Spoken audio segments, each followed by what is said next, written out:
వ్యవసాయ శాఖ మంత్రి తుమ్మల నాగేశ్వరరావు తమ శాఖ పరిధిలోని అధికారులంతా సమయపాలన పాటించాలని పలుమార్లు హెచ్చరించినా వారు పట్టించుకోవడం లేదని ఆరోపిస్తున్నారు. వ్యవసాయ శాఖ విస్తరణ అధికారులు ప్రతిరోజు విధులకు హాజరై డ్యూటీ సక్రమంగా నిర్వర్తించేలా చర్యలు తీసుకోవాలని ప్రభుత్వం కోరుతుంది. వాళ్ళు కావాలని లేటుగా వచ్చుకుంటా ఏఈఓల మీద భారం మోపుతారట. ఇగో సర్వే బాధ్యత ఏఈఓల భుజాలపైనే.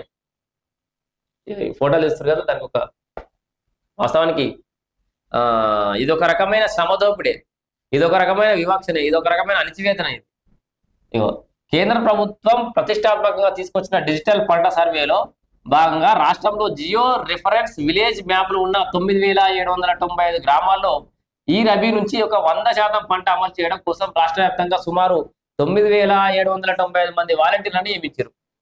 వాలంటీర్లను దీంట్లో జియో రిఫరెన్స్ మ్యాప్లు లేని సుమారు 20 లక్షల ఫామ్ ఫీల్డ్స్ తో పాటుగా కౌలు, ఎన్డిఎస్, సమస్యాత్మక భూములు, పట్టా లేకుండా రైతులు సాగు చేస్తున్న భూముల వివరాలతో పాటు గిరిజన రైతులు సాగు చేస్తున్న లక్షలాది ఎకరాల అటవీ హక్కు పత్రం కలిగి ఉన్న భూములను సైతం సర్వే చేసే బాధ్యతను మళ్లీ ఏఈఓల భుజాలపైనే వ్యవసాయ శాఖ వేసింది.